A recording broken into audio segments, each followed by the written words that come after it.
Al and Steve. I am so excited to be here with you guys and to have this conversation. I know it's going to be something very powerful because I know you both very well and you have a lot to share and a lot of wisdom. So I thought what we do is to kind of just do an informal conversation where we can get to know both of your companies, both of you, and kind of your perspectives on connected learning. And I thought we'd start out with maybe some introductions. Al, why don't we start with you? Tell us a little bit about who you are, a little bit about your company, and maybe do it through the lens of a connected educator. Sure, absolutely. Well, Cheryl, thanks for the opportunity. I'm looking forward to the conversation moderated by you, and I'm sure Steve's got great ideas so we can play off one another. I've been at NSTA about 11 years. I oversee our conferences, and we have a large online component. So with respect to my own learning, it's through web seminars, it's through asynchronous discussion, it's through LinkedIn, Twitter, Facebook. I can't keep up with them all. I'm not a Pinterest guru just yet, but the learning that I have or how I participate in my communities happens through the professional connections that I have. Prior to that, I was at NASA as an aerospace educator or education specialist at the Goddard Space Flight Center, and then prior to that, I was a 6th and 8th grade physical science teacher at Roby's Middle School in Chesterfield County, Virginia. That's me. All right. How about you, Steve? My name is Steve Dembo. I'm the Director of Online Community and Social Media Strategy for Discovery Education, and I've been working for Discovery for 8 years, and I can honestly say that I owe my current career to being a connected educator. It wasn't a job that I was looking for or sought out, and it wasn't necessarily the things I was doing at the school district necessarily that made the connection, but it was the things that I was doing via blogging and via podcasting and the collaboration I was doing with other educators in the space at the time that led Discovery to come to me and say, hey, we've got this job opening, we think you might be interested. Turned out to be a good fit, and I've spent the last 8 years now trying to facilitate that same sort of collaboration and connection amongst educators in the Discovery Education community and beyond. You know, I think that's an interesting point that Steve raises, and I'm curious, Al, if it was the same for you. He was a connected educator, and then that kind of rolled into his relationship with Discovery Education. Did you find the same thing with your organization? To some degree it was. I was in graduate school. My PhD is from Virginia Tech in instructional systems design with a focus on online learning, and it was through, gosh, I'm trying to remember what the media was back at the time, but it was through some online forums, and people reached out to me and they said, you need to go over to NSTA, and so there was kind of a calling there, and I've just followed that. I wish I could say it was very methodical and propulsive in its design, but it sounds like Steve and I both just are following the paths that were kind of set ahead of us as we were in these mediums. That's great. So you both work for organizations who understand the importance of community and I think relationship building within that kind of learning, whether it's face-to-face or online. And what I'm curious in knowing is that if you could tell me a little bit about that. How does blended learning, connected relationship building really play out in your organizations? And do you think this is the direction that professional learning and professional development is going for educators holistically? Is this something that's important? We'll start with you, Al. Sure, absolutely. There's no doubt that blended learning is where it's been, where it's moving. How you do it effectively, I think, is some of where the research is right now. But people just don't learn online, or they just don't learn face-to-face. Things already cross over. People are right now trying to put labels on it and formalize the models. In certain research, there was a report, I think, in 2010 by the U.S. Department of Ed that did a large meta-analysis study. They looked over 1,000 studies, focused on 50, and they found that blended learning had significantly higher learning scores and self-efficacy. So it was, I think, both at K-12 and higher ed and corporate learning as well. So there's research that supports the power of blended learning. I'll probably also say that within NSTA and our own organization, we strongly believe in that. We have 5 conferences every year. It's not a sales pitch, but I'll show how it ties together. It's over about 20 days. We reach about 16,000 folks, but we just don't start or stop with that on-site event. There's an online portal where we try to direct people to continue that conversation. There's integrated discussion forums. We have live web seminars if you want to learn synchronously with NASA, NOAA, NSF, American Chemical Society, and the like. So our whole organization is really focused on a blended approach. Now, it does get mixed and matched a lot, right, in terms of how that blend goes together. And then finally, there's probably about 88 state departments of ed, districts, maybe 20, 25 universities that use our online portal in a blended fashion for their formal learning with pre-service teachers or their in-service teachers across districts. So we're big on the blend. That's good. So when you talked about the portal, is that sort of, I'm trying to imagine what that is. Is that sort of like a community environment? Absolutely. It started off maybe 4 or 5 years ago as a National Science Digital Library, and it was more of a content repository focus. About 3 years ago, with support from NASA, we integrated asynchronous discussions. The live web seminars have been around since about 2005, but it really is a community. Users generate the topics. There's a system of badges and points and recognition and leaderboards. They can upload their own personal files. In the last 3 years, I think they've uploaded something like 50, 60,000 personal files. There's thousands of collections that the users generate and share amongst themselves. It's tied to a personal profile where you can learn about each other, see what badges they've earned, what posts they've made. So we've taken a community approach, but it's just been in the last couple of years that we've really focused not just on accessing content, but co-creation and sharing amongst the users. I look forward to hearing more about that because I think that's an important shift, isn't it? So, Steve, your organization knows a little bit about community. You want to talk to me about the journey that you've kind of seen that Discovery's had in terms of that blended approach of building relationships and connecting face-to-face and in online spaces? Yeah, it's funny because my title is, Director of Online Community, and that's primarily what my focus is in terms of a day-to-day job. But if anybody were to ask me what the most important part of our community is, in my opinion, it's really the face-to-face events, because I feel like those are always what tends to be transformative. You get a buzz, an energy when you're working face-to-face or hand-in-hand with other educators, with other people. And then the online aspects kind of tie it all together. They fill in the gaps. They fill in those spaces in between face-to-face events and so on. I've never had someone come to me and say, one of the most defining, transformative moments was when I watched this webinar. You know what I mean? That just doesn't tend to happen. But those digital presentations, they're cost-effective. They allow you to reach tens of thousands of people without, massive amounts of organization. So being able to blend the two has been a major part of our own professional development strategy. Things like the virtual conference that we do where we have, 30 sessions going on throughout a Saturday, but at the same time, we also facilitate people to organize face-to-face events. So about half the people that attend our virtual conference are doing it in groups of anywhere from 2 to 50 people at their own local high school, at their own at a Panera, in their own basement, and so on. So they're face-to-face, but also getting the virtual. We also do things like our monthly science streams. They're called seasonal science streams, where we actually send Patty Duncan, Brad Fountain, some of our other tech book people. They actually go into classrooms around the country and do live science experiments and show people how to use digital resources.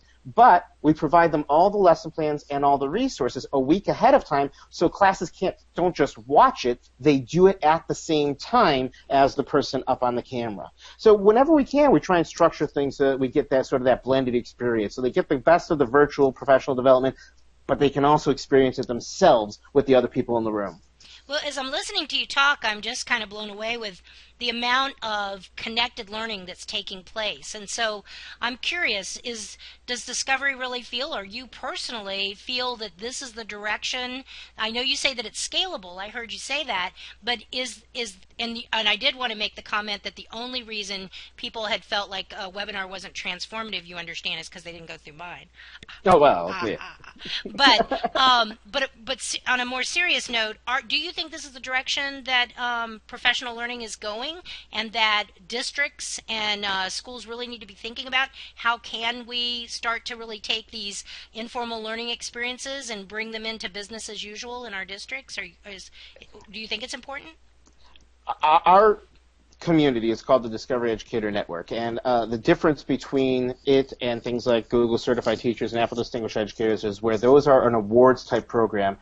Ours is a commitment. The only requirement to become a DEN star is we're going to give you opportunities to learn. You're required to, several times per year, turn around and share it back out with other people, whether that be face-to-face at your school, whether that be virtual, whether that be on a blog, whether that be a newsletter. You have to take what you've learned and turn around and share it with others.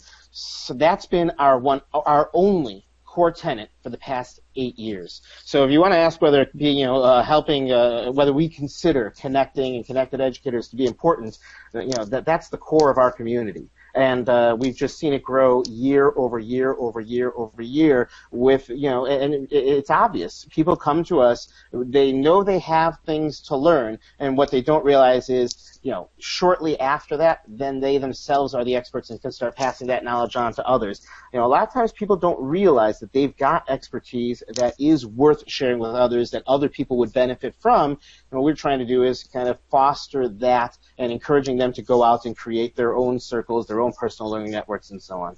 Excellent. So does any of that resonate with you, Al? I mean, what you guys are doing? Oh, absolutely. It could be a good conversation. I'm not necessarily sure. I agree with you, Cheryl, that it has to start face to face. I think that that's a natural affinity when people are together. There's no transactional distance, so you can, like this meeting itself, I can see Steve and I can hear the inflection of his voice, his great smile. So I think it's wonderful when you can start face to face. But sometimes the world is big and they might not be able to come together initially face to face. It might be somewhere in that. But I do agree about the blend where it comes in the process, absolutely.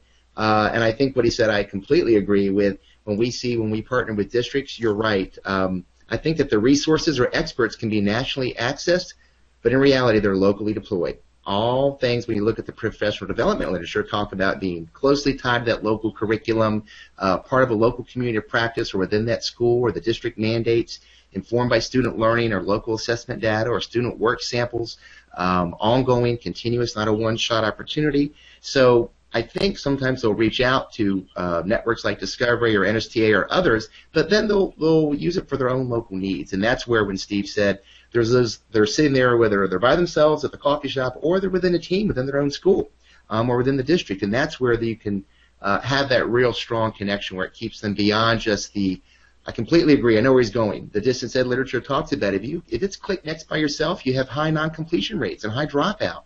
It's not very engaging. So it is about social discourse, trying to connect with others with similar learning needs and interest, right? And there's the affinity group. And so you naturally want to work together. So when you talk, in the formal structures, I completely agree with what he's saying. I just think that we want to leverage face-to-face too, and sometimes it might start online as well. But I think the blend is a strong component versus either individually. Let's go a little deeper in that deployed. Steve, I'll give Steve. Sorry. Oh, go ahead. Go ahead. No, I was just saying. I would say sorry. I'll give Steve a chance to say, yeah, Al, I'm cool with that, or you said just go wherever you want to go, Cheryl. So I just figured. No, I do agree with what you're saying, and like I said, for me, I think most of the transformative moments that I could kind of identify have come via the face-to-face and so on. But at the same time, I mean, heck, I work in social media. I see how these relationships can develop, and the social experience. I like the way you put it, the social discourse that comes when you bring people together for conversations, whether that be a Twitter chat, whether that be a Google Hangout, or whether that be a bunch of people in a room. You can definitely find ways, that sort of thing is fostered. I just find myself that when people are actually in a room together, it's almost like a catalyst. It's actually, it accelerates all of that same sort of relationship building and so on. So, but like we're talking about, I think the blended approach, especially in today's society, it just makes sense. There's no reason not to. Al mentioned something, Steve, that I thought was pretty intriguing. He talked about deploying it locally, that you can do the kinds of things you guys are doing in a very systemic, national, international way, but that when we're really talking about deep learning, those ideas need to be deployed in a local way with districts. So for a district that's really looking for some advice on how to start to take these kinds of things that you're both talking about and start to give it some feet where they can walk it out in a more formal way within their organizations, what does that look like? What are some ideas or some steps maybe that a district could take to move towards formalizing the informal learning experiences that are taking place in online spaces in the various places they are, and bring it in to become more business as usual, that it's just the way that we do operations on a daily basis? How does that happen? There's a lot of formulas, and that's the one thing to really understand is that there's not going to be that one right formula. I mean, we're working with districts like Wake County in Raleigh, North Carolina, under the leadership of Todd Worst. What they're doing is they've created their own teachers. I think it's Teacher Learning Core. I think is what it's called, the Teacher Leader Core. And what they're trying to do is they're taking the trainer sort of model, but applying it to things like personal networks and collaboration and all these other different online technologies. So they're starting off with 700 teachers in the district. They are all going through a 3-year sort of academy style, but the one tenet is they have to take what they're learning, go back to the other school, teachers within their department and so on, and share it out. So if they participate in a kinder chat on Twitter, they've got to go back and share what their experience was, what they liked about it, what they didn't, and so on, and they've kind of formalized it that way. Just a couple of days ago, I was in, I think it's pronounced Snoqualmie district just outside of Seattle. And I love what they're doing there is they, not only for their technology day did they have, I think 90% of the instructors were all teachers from that district, all the matching shirts and everything, but you can get specific technology professional development credits that go toward the, your continuing education credits that you need to move up the salary scale and so on, and attending things like the technology day or doing things like online conferences and so on. Wow. All of those things apply, and a certain percentage of your professional development credit has to come from those kinds of experiences. So they've kind of formalized it in that way. There's a lot of different formulas. My own school district where my son goes, District 69, Skokie Morton Grove in Illinois, they have created a study group sort of environment where teachers come up with an idea, they come up with what the process is, what they're going to research and so on, and they have to kind of do it in a small group, do it for an entire term, and then present their findings back out to the rest of the school district, and that's how they're getting their professional development credit, and a lot of that has revolved around collaboration, connections, PLNs, and so on. So lots of different formulas and a lot of districts doing exceptional things, and sometimes they just don't even know that what they're doing is that exceptional. It sounds like that turnkey kind of approach that the DenStar takes is really a great scaling model in terms of spread, because just by the default nature of it, people are going to be connected to other people and spread what they know. So great idea on that. How about you, Al? What are you guys seeing in terms of helping districts really think deeply about how can you take all these loose kinds of interesting online learning experiences and give it some credibility by formalizing a little bit within the district? Are you seeing anything? Oh yeah, absolutely. And I would resonate with what Steve said. I don't think it's a one-size-fits-all. There's no single model. And when you go to a district level, even within a district, I think we've seen different models. So it's somewhat of a consultative approach initially, and you might spend some time getting to learn where the district is and what their needs are. So we say sometimes there's a lot of kit adoption at the elementary school level. And research shows, and the districts corroborate this, sometimes many of those teachers don't have much understanding of STEM or science, but you don't wait till high school to teach it. During their pre-service years, they might only have 1 or 2 pre-service science method courses, yet they get their thrust in service, right, and they don't feel comfortable or confident in teaching that science content knowledge. So the online stuff might provide some backdrop for them in that regard. At the middle school level, maybe it's an EdTech probe adoption type of thing, and they don't know what are the strategies to effectively integrate inquiry-based experiences. At high school, it might be physics first versus at the high school level at the 12th grade. And so at 9th grade, they have many more sections, and so they don't have a body teachers that are certified in that certain area. So what we do is we go to that district and say, what are you trying to do? What are your needs? And then how can we bridge in and assist with our resources or expertise?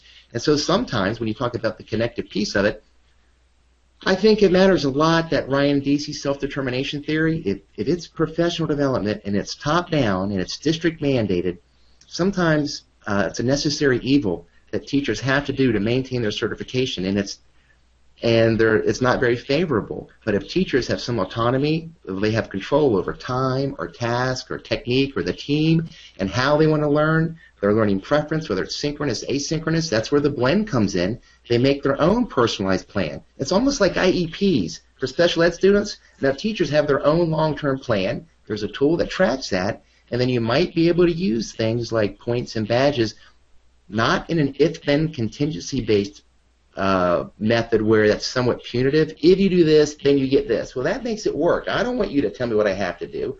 But as they're doing the community efforts, as they make their own plan, then if other colleagues or administrators can affirm and recognize that work, collections that go viral, someone that's on the top of some leaderboard, some collection that's the most viewed or most emailed that people have rated and shared and annotated and said, man, this really works, then that's a nice little pat on the back. And teachers seeing that seems catalytic. That's what we found. There's no one size fits all. There's different models, different ways to deploy in the blend, but you just need to meet up at the point of need. So I would agree with what Steve said. So let me just reiterate to make sure I've got this. So Yeah, what you do is you go and you meet with a group and you kind of say, well, what is it you're interested in trying to do? And then you kind of help them develop their own path, some of it based on what they're interested, their passion, and some of it based on your recommendations. But in all instances, you take them into the online space, the online portal, and you match up the content, the subject matter experts, the articles, the studies, whatever it is, with what it is they're trying to learn. And then there's a way to credential that through badges, you're saying? Yes. There's different ways, but we have a personal self-assessment tool. It's a diagnostic tool. It's formative. It's not compulsory. There's no grade. Teachers can identify their own needs based on gaps in disciplinary core ideas. And then from that, they see recommended resources, and they can make their own plan based on those resources, whether they're e-chapters or journal articles or web seminar archives or podcast or interactive 2-hour self-directed web modules with embedded simulations. They put together their own teacher learning journey, and then that can be reviewed by some sort of accreditation, and we see, just like Steve said, I think we agree a lot. So what we've seen across many of these districts, some districts ascribe CEUs. They give the continuing education credits because they have to pass a final assessment at the end of a web module. Or they create a digital teacher portfolio where they've written reflections or uploaded anonymous samples of student work after they've implemented a lesson. And so those two artifacts or pieces of data go together, where then there's some validation that it's not a diploma mill. It's not a rubber stamp. There's some, in addition to the discourse itself within the community, that's where badges come in. So all those pieces tie together. Some districts, like Jefferson County and Louisville, Kentucky, that's Leanne Nickerson, they're a union state, and for every 10 hours of PD, they have to award $200 per teacher. And so if you have systems that can document that time and that contribution, you can do that. I'm not saying every teacher should get paid for that. That's just that one district. Others award CEUs. Marshall University in West Virginia, they award 2 graduate credits after a certain blended type of experience. I've even seen, it doesn't have to cost money, Cheryl.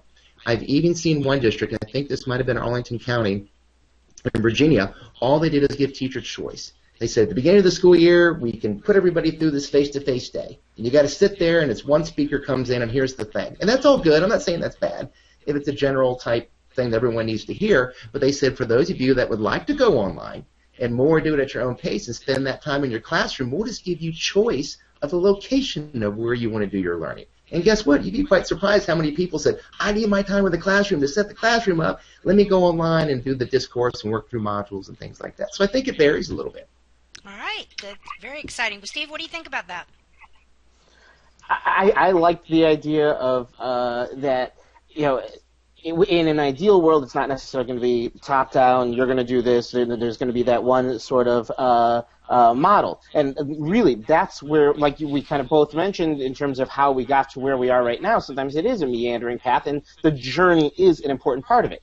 The reality is also, though, in a lot of school districts, they have 2 PD days or 2 in-service days at the beginning of the year, 1 at this time, and so on, and they've got to try and figure out how do you maximize that time. We just worked with Grand Prairie ISD out in Texas. They've got 2 PD days, over 2,000, I want to say like 2,200 teachers or so.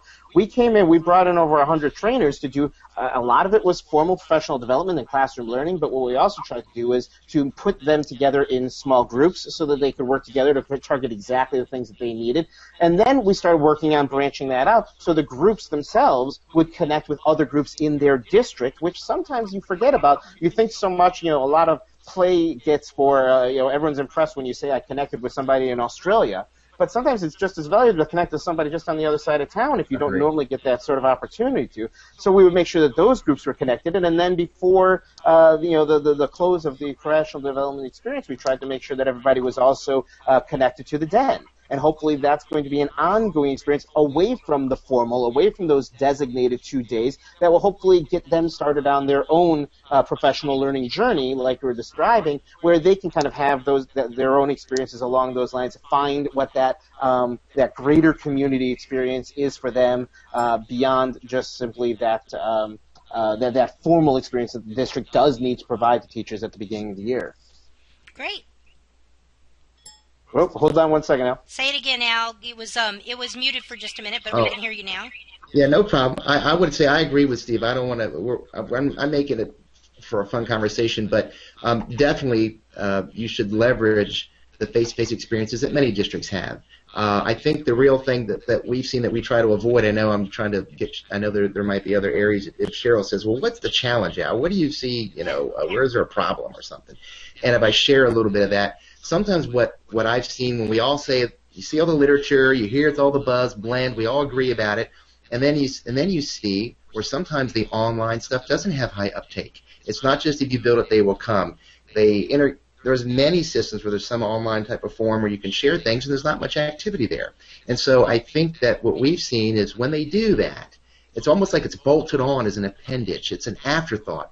And so then you don't see much uptake. There is some research by Berger and others, and they say, you know what, if you effectively integrate the two, where you recognize what happens online when you're face-to-face and vice versa. So there's not these two separate things. And that's what just Steve was describing. When you're in the district level and you have a full day, well, then hopefully they've got some sort of plan within the bounded autonomy of what the district's supposed to do, whatever the initiative is, right? The adoption, the kits, the probes, whatever evidence-based argumentation for students, then there's supposed to be something that happens online that's tied to what they did face-to-face. And they're sharing samples of student work. They're commenting on how that pedagogy occurred. Did it work? Where were the challenges? And then when they meet face-to-face again later on that PD day, you know what you should do? You should reference what they talked about online. You say, you know what, John, Betty, whomever, when you all shared that thing online, there were some challenges. Well, now we're face-to-face again. That integration, when you recognize what happens online, when you're face-to-face and vice versa, that makes a more coherent experience across the school year. And that's where you dive deeper, I think. Wow, that's pretty powerful. It's pretty powerful stuff. So, Steve, is there anything else you want to say about that? Maybe some lessons learned that you have to share? Just in general, that it is a continuum. It is something that evolves. There is no one right formula, and a lot of times I've seen initiatives that we've done or that I've seen done in districts where the first year, very mixed results. The first time through, it doesn't work so great. You try and organize a great PD day, you try and think of everything, and then the network goes down, and it seems like a miserable experience. People walk away, and it's not exactly the celebration that you were hoping it was. But at the same time, you can't let that be a reason not to replicate it. That's always a learning experience. And, the next time around, you take what you've learned and you make it better. We're constantly evolving our events, our conferences, all of our initiatives. They take time to get them just right. And sometimes they're never just right, and they change every year. And honestly, I think that's a good thing. So just to keep that in mind, if it doesn't give you the results that you wanted, that if a district tries to do a project and it doesn't give you the right results, stick with it. Don't just throw the baby out with the bathwater. Make the tweaks, make the adjustments, and then try it again. All right, good enough. So what I'm hoping now is that we can talk a little bit about, are you thinking about being part of Connected Educator Month? I'd like for us to kind of wind down with that. Al, why don't we start with you? Are you thinking about being part of Connected Educator Month? Absolutely. We supported it last year strongly. Our network, and I know Discoveries is very strong as well. We on a weekly basis, reach about 500,000 folks, and so we will leverage all those channels through push and pull technology, whether it's web. We have our spaces, we have our tents and Facebook and Twitter and LinkedIn and all that sort of thing, so we'll leverage that as well, our homepage. So we'll be happy. But there's 3 listservs, I think. There's monthly thematic newsletters. There's many outreach mediums and dissemination networks that we have within NSTA, and we're happy to do that again. We believe in it. It's of high value. And I think the real secret that they're doing, which is sponsored by the U.S. Department of Ed, I highly support, is that they're not trying to say, here is the one way. It's about a community of communities. And so everyone kind of gets to share and be under the same tent and learn from each other, just like this conversation. And so those are the types of experiences we should support.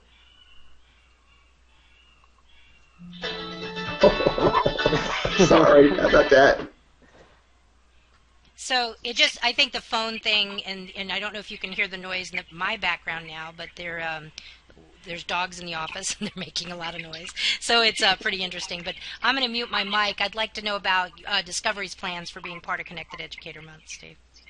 Absolutely. We were thrilled to be a part of it last year. We're going to be ramping it up once again this year. We're going to be doing a series of webinars that are open to anybody, whether you're in the Discovery Education community already or not, that are going to be related to ways that we connect. We're going to be tapping some of our own community members that I would consider to be connected educators and talking about their experiences through Google Hangouts and those kinds of things. We'll be hosting a series of Twitter chats under the hashtag DenChats.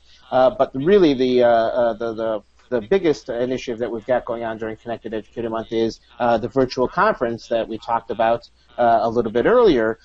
That's going to be falling on October 19th. And last year, one of the things we tried to do was to get other communities of educators to participate as well. So we actually partnered up with Edutopia, Simple K-12, edweb.net, taking it global, their education side, and what we're going to try and do is even expand that even further because we kind of see it as a win-win. We're not necessarily in competition with any of these other communities, and we each have our own different reach and our own different audiences. So what we're going to try and do is bring everybody together to provide them, once again, a phenomenal virtual professional development experience that they can experience either from the privacy of their own home or get together with other educators. You know, get together at a high school, at a Panera, in their basement, wherever they want to go, get together face-to-face, and then enjoy some professional sessions, some online sessions, and then turn off the projector, turn off the computers, and work with each other, do some brainstorming, whether it's an app smackdown, go out geocaching, and so on, and make their own mashup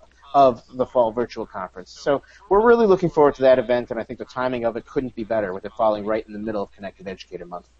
All right. Well, you guys have been amazing. I want to thank you, Steve Dembo of Discovery Education, and Al Byers, who's representing the National Science Teachers Association, for all the wonderful information that you've shared. I've enjoyed the interview, and I hope you have as well. Thanks for coming. Thank you. Thank you.